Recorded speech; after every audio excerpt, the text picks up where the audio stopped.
Saudara-saudaraku yang terkasih, selamat berjumpa di Renungan Harian di channel Katolik kita.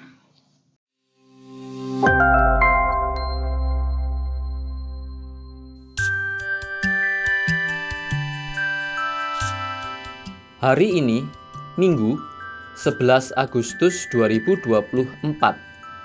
Hari Minggu biasa ke-19. Bacaan pertama.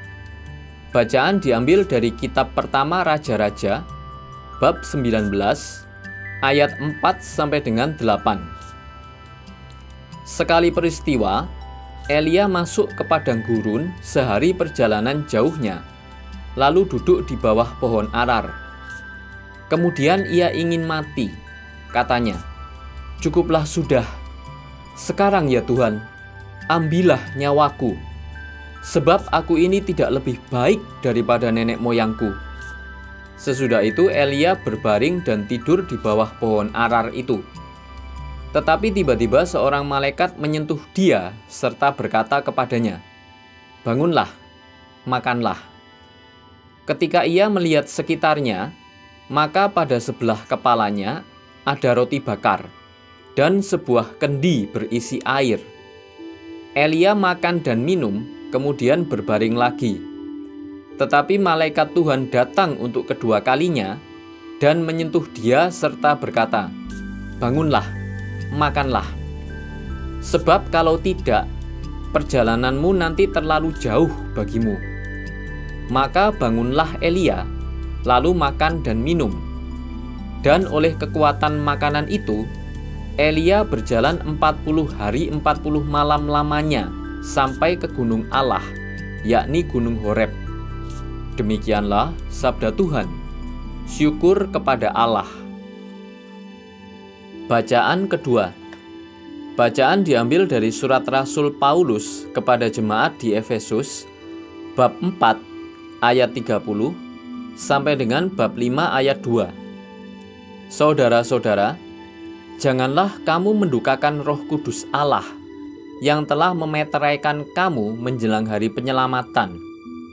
Segala kepahitan, kegeraman, kemarahan, pertikaian, dan fitnah hendaklah dibuang dari antara kamu. Demikian pula segala kejahatan. Hendaklah kamu ramah seorang terhadap yang lain, penuh kasih mesra dan saling mengampuni, sebagaimana Allah telah mengampuni kamu dalam Kristus. Sebab itu, jadilah penurut Allah sebagai anak-anak kesayangan, dan hiduplah dalam kasih, sebagaimana Kristus Yesus juga telah mengasihi kamu, dan telah menyerahkan dirinya untuk kita sebagai persembahan dan kurban yang harum mewangi bagi Allah. Demikianlah sabda Tuhan. Syukur kepada Allah. Bacaan diambil dari Injil Yohanes bab 6 ayat 41 sampai dengan ayat 51. Sekali peristiwa, bersungut-sungutlah orang Yahudi tentang Yesus, karena ia telah mengatakan, "Akulah roti yang telah turun dari surga." Kata mereka, "Bukankah ia ini Yesus anak Yusuf, yang ayah ibunya kita kenal? Bagaimana sekarang ia dapat berkata, 'Aku telah turun dari surga'?" Jawab Yesus kepada mereka, "Jangan bersungut-sungut di antara kamu. Tidak ada seorang pun yang dapat datang kepadaku, jikalau ia tidak ditarik oleh Bapa yang mengutus aku. Dan ia akan kubangkitkan pada akhir zaman. Ada tertulis dalam kitab nabi-nabi, mereka semua akan diajar oleh Allah. Setiap orang yang telah mendengar dan belajar dari Bapa datang kepadaku. Hal itu tidak berarti bahwa ada orang yang telah melihat Bapa. Hanya Dia yang datang dari Allah. Dialah yang telah melihat Bapa. Aku berkata kepadamu, sesungguhnya siapa saja yang percaya, ia mempunyai hidup yang kekal. Akulah roti kehidupan.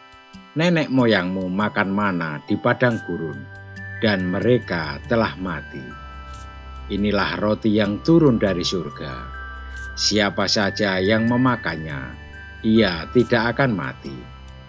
Akulah roti hidup yang telah turun dari surga. Jikalau seorang makan roti ini, ia akan hidup selama-lamanya. Dan roti yang kuberikan untuk hidup dunia ialah dagingku. Demikianlah sabda Tuhan. Terpujilah Kristus.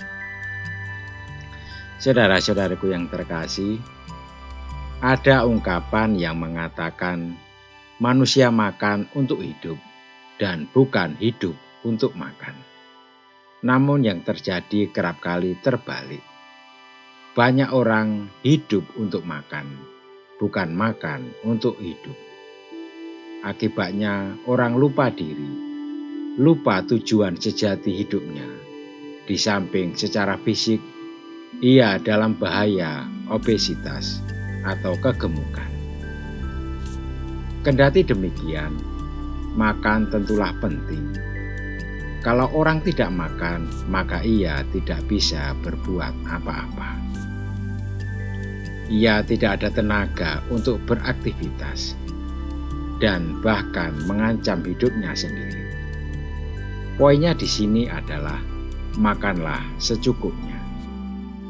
Bacaan-bacaan suci pada hari Minggu ini berbicara soal makanan.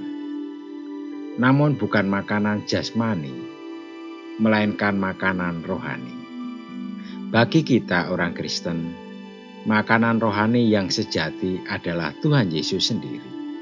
Sebab ia rela memecah-mecahkan dan membagi-bagikan tubuhnya untuk menjadi santapan banyak orang. Dari sanalah, yaitu dari tubuh Tuhan sendiri, kita memperoleh kekuatan untuk hidup dalam damai sejahtera. Yesus tetap menunjukkan kepada mereka bahwa ia adalah roti hidup. Siapa saja yang makan dari dirinya, yang adalah tubuhnya sendiri, orang itu mempunyai kehidupan kekal, tidak dapat mati.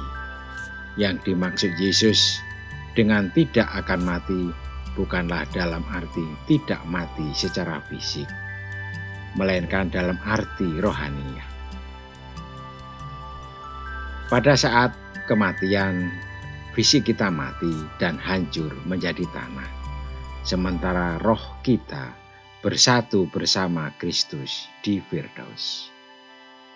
Karena itu, kita selalu diingatkan supaya senantiasa mengutamakan kehidupan surgawi, mengingat bahwa kehidupan duniawi hanyalah sarana untuk sampai pada kehidupan kekal. Marilah kita mengandalkan Yesus dalam segala hal. Jika ada problem dalam hidup, jika mengalami sakit, mengalami situasi yang tidak menyenangkan, dan berbagai permasalahan lainnya, serahkanlah semuanya kepada Tuhan Yesus. Marilah kita berdoa. Ya Bapa, terangilah dan teguhkanlah hati kami agar tetap setia mewartakan Kristus, Sang Roti Hidup. Amin. Saudara-saudariku yang terkasih, terima kasih atas kebersamaannya di dalam renungan harian ini. Kita akan berjumpa kembali di renungan harian berikutnya. Berkah dalam.